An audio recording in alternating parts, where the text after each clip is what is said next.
Good morning. I wanted to reach out to the community. I had a number of messages and important information that's coming up. First of all, the parent-teacher conferences just completed.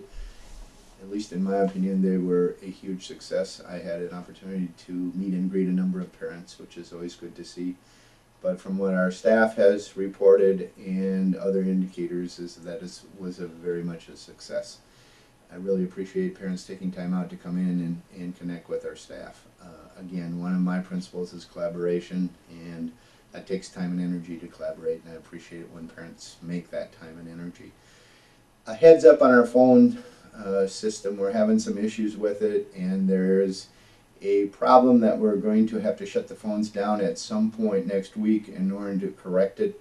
And it's probably going to be Monday from 11 to 3. We will set out a community email which will give an alternative cell phone number that you can call for emergencies. We want to get this fixed by Tuesday or Wednesday because right now we are incapable of doing a mass weather emergency message on our phone system. And if you're listening to the weather reports, they're projecting maybe a snowstorm for Tuesday and Wednesday of next week. But we will send out a community email either later today or Monday morning informing you exactly how to contact us if our phone systems are down. The other important issue that has been, at least the first step has been resolved. Our authorizer, we have been accepted by Novation.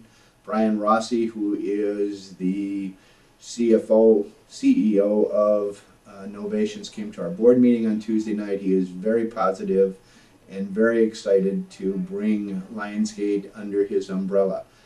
That's the first step. We've been officially accepted by them. The second step is to have Minnesota Department of Education approve this transfer. There are a few hoops to go through. We're well into that process. Minnesota Department of Education has not given us a timeline. We're hopeful in the next 4 to 6 weeks either we will get an indication of when that approval will come or we will in fact get the approval, and I certainly will keep you up to date. Hopefully, and I believe this was the most difficult step, finding an authorizer that supported us and wanted us, and we have that. That's done with, so we will continue in the process. The other important date coming up next Tuesday, we're continuing to have meetings with junior and seniors, parents and family about transition and extension of secondary education. That'll be 6 o'clock next Tuesday in the multi-purpose room where we have met previously. So if you have questions about our transition program and how that will look for next year, please attend that meeting. I also want to keep reminding the Lionsgate community about our upcoming fundraiser on April 15th. We really are excited about this opportunity. We have completed a short documentary about Lionsgate. We are having student speakers, family speakers to talk about their experience at Lionsgate, and we're hoping to raise a significant amount of money for our new foundation, which goes for services that we are not funded by public dollars, which is more training and probably more technology.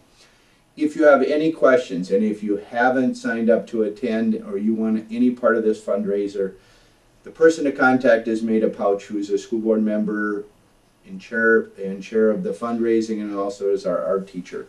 And you can contact her via email. It's mpauTsch@lgamn.org if you have any questions. And of course you can also email me if you have questions or concerns. We really do need the Lionsgate community support to get people there and get people there who will contribute to our foundation. I think the other thing I want to talk about is I feel like I've been here for a little over a year and a half, and I feel like we've made a lot of progress in a number of different areas. And a big area that we focused in on last year, and I feel like we are on top of, is services provided by IEPs to make sure that the IEPs are being followed. I am very proud of the work we have done.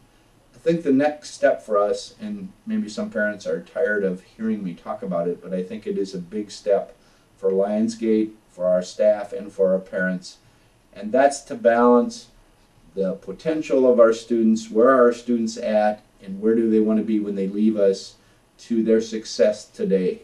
And more directly, I think sometimes we've done a really good job, maybe too good of a job, setting up IEPs with accommodations and modifications, and as a result, when students are going to leave us, they are going to be really accustomed to accommodations and modifications that perhaps they've outgrown and could do without.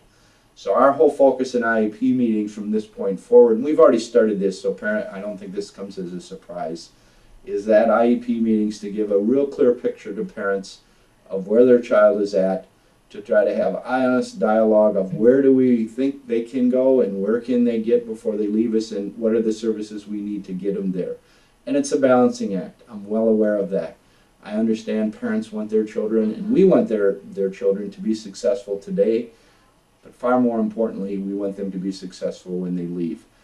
If you have concerns about this or questions, feel free to email me or contact me, but your case manager and IEP meetings as we move forward, we're going to continue to try to do a better job of really evaluating where our students are at and what are their needs and what are the absolutes and what are the things we can start fading. So I leave you with that message, and I'll talk to you soon.